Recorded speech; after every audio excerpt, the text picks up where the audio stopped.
Berlin, année 1920. Un café enfumé, bruyant, plein à craquer. Les tasses s'entrechoquent, les conversations se chevauchent. À une table, un groupe de psychologues discute depuis des heures, et l'un d'eux remarque un détail que tout le monde a sous les yeux, sans jamais le voir.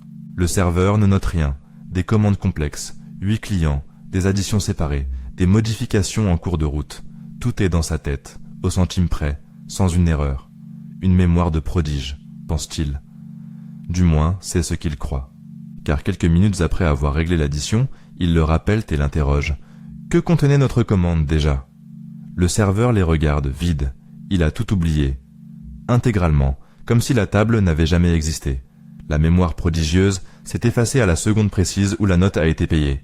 Une jeune chercheuse du groupe, Bluma Zygarnik, comprend qu'elle vient d'assister à quelque chose d'énorme. Le cerveau ne retient pas ce qui est important. Il retient ce qui est inachevé. Et cette différence, tu vas le voir, gouverne tes nuits blanches, tes obsessions, tes écrans et une partie entière de ta vie. De retour au laboratoire, Zygarnik transforme l'anecdote en expérience. Des volontaires reçoivent une série de petites tâches. Modeler une figurine en argile, résoudre un puzzle, enfiler des perles, assembler une boîte. Pour la moitié des tâches, on les laisse tranquillement finir. Pour l'autre moitié, on les interrompt en plein élan, sans explication, et on passe à la suite. Quelques heures plus tard, question faussement innocente. De quelle tâche vous souvenez-vous ? Le résultat est net. Les tâches interrompues reviennent environ 2 fois mieux en mémoire que les tâches terminées. Et les volontaires ne se contentent pas de s'en souvenir. Certains demandent, parfois avec agacement, à pouvoir les finir. L'inachevé s'accroche. Le terminé s'évapore. Son professeur, le grand Kurt Lewin, propose une explication devenue classique. Chaque intention crée une tension psychique, comme un ressort comprimé. Terminer la tâche relâche le ressort. La tension se dissout. Le souvenir avec elle. L'interrompre laisse le ressort bandé. Et cette tension maintient le souvenir vivant, vibrant, prêt à surgir à la première accalmie. On baptise le phénomène « effet Zygarnik ».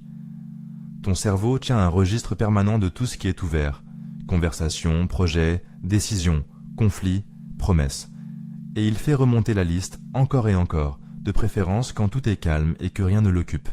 Par exemple, à 3 heures du matin, dans le silence de ta chambre. C'était un système génial pour un chasseur-cueilleur aux 3 tâches en cours. Ne pas oublier la source d'eau, l'outil cassé, la baie repérée. C'est un enfer pour toi qui porte des dizaines de boucles ouvertes en permanence. Mais avant de voir comment t'en libérer, il faut que tu saches une chose, ce mécanisme, d'autres l'ont compris avant toi, et ils s'en servent, contre toi. Pourquoi les séries se terminent-elles toujours au pire moment, sur une porte qui s'ouvre, une phrase coupée nette, une silhouette qu'on ne voit pas? Parce qu'un épisode fini se range dans ta mémoire, et s'y éteint. Une boucle ouverte, elle, te tient. Le cliffhanger n'est pas un art du récit, c'est une application industrielle de l'effet Zygarnik, calibrée pour que tu appuies sur épisodes suivants. Ton téléphone joue la même partition. En continu, la pastille rouge qui promet du non lu. Le message aperçu mais pas ouvert. Le « quelqu'un est en train d'écrire » qui suspend le temps. Autant de micro-tensions qui restent bandées jusqu'à ce que tu craques et que tu ouvres l'application. Chaque notification est un ressort comprimé, glissé dans ta poche par quelqu'un dont c'est le métier. Les feuilletons l'ont fait avant les écrans. La suite au prochain épisode. Les titres de presse le font chaque matin. Ce qui s'est passé ensuite va vous surprendre. Même la publicité s'y est mise, avec ses énigmes à résoudre et ses révélations différées. On ne vend plus des histoires, on vend des boucles ouvertes, calibrées pour ton insomnie. Et il y a plus intime, plus profond. Les conversations qui tournent en boucle dans ta tête sont presque toujours des conversations inachevées. La réponse que tu n'as pas osée sur le moment, l'explication jamais donnée, le différent resté en suspens, l'au revoir raté. Remarque-le. Ce ne sont pas tes pires souvenirs qui reviennent à la nuit.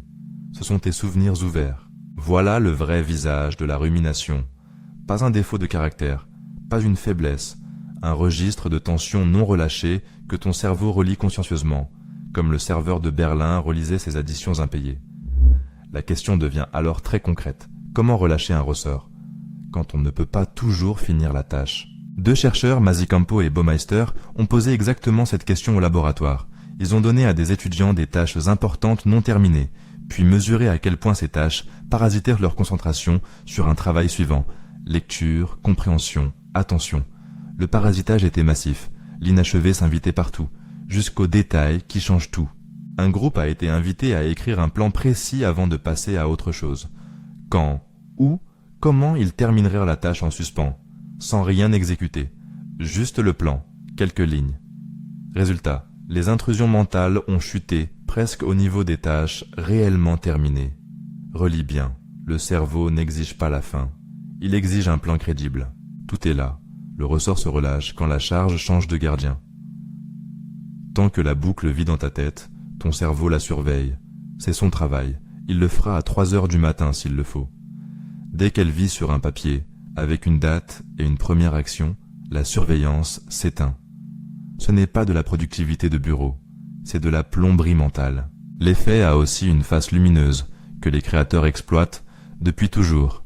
Commence une tâche 5 minutes, puis arrête-toi volontairement. La boucle désormais ouverte travaillera pour toi. Ton esprit y reviendra tout seul, mâchera le problème en arrière-plan, apportera des idées sous la douche. Certains écrivains s'arrêtent au milieu d'une phrase, exprès, pour que demain s'écrive tout seul, le même ressort mis au service de l'œuvre. Un mécanisme, 2 visages, la rumination qui te dévore la nuit, l'élan créatif qui te porte le jour. La différence ne tient pas au mécanisme, il est le même, neutre, aveugle.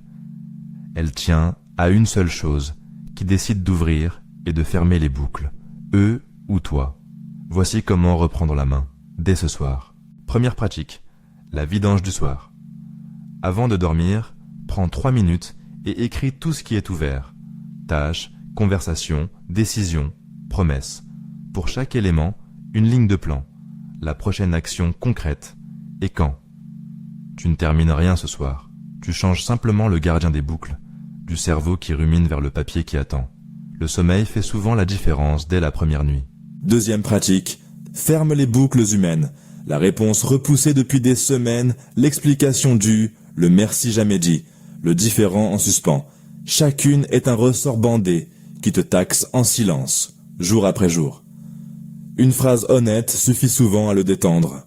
Tu ne le fais pas seulement pour l'autre, tu le fais pour ta propre tête. Troisième pratique, fais l'inventaire des boucles qu'on t'impose. Chaque pastille rouge, chaque teaser, chaque à suivre est une tension que quelqu'un d'autre a plantée en toi, à son profit et à tes frais. Tu as le droit de ne pas la porter. Couper une notification, ce n'est pas rater quelque chose, c'est refuser un ressort qu'on voulait te glisser dans la poche. Et garde la version noble du mécanisme, ouvre délibérément les boucles qui te construisent. Commence le livre, le projet, l'apprentissage. 5 minutes aujourd'hui, pas plus. Laisse l'inachevé travailler pour toi cette nuit, comme il travaillait pour le serveur de Berlin. Les maîtres de l'esprit ne subissent pas leurs boucles. Ils choisissent, une par une, celles qui restent ouvertes. Alors, dis-le-moi en commentaire. Quelle boucle ouverte tourne dans ta tête depuis des jours? Un message, une décision, une conversation? L'écrire ici, noir sur blanc, c'est déjà un début de fermeture. Et si tu veux apprendre à démonter le reste de la machine, la prochaine leçon des maîtres de l'esprit t'attend sur la chaîne.